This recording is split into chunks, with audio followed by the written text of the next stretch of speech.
Bura Bala Sultanlı kəndidir. Kəndin düz təpəsindəyik.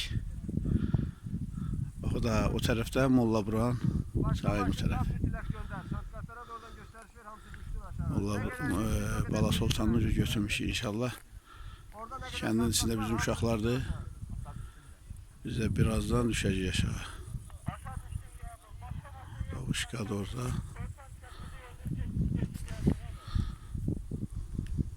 Başka maaşın oradan tahta biriyle maaşım var orada. 742'nin asgari ver.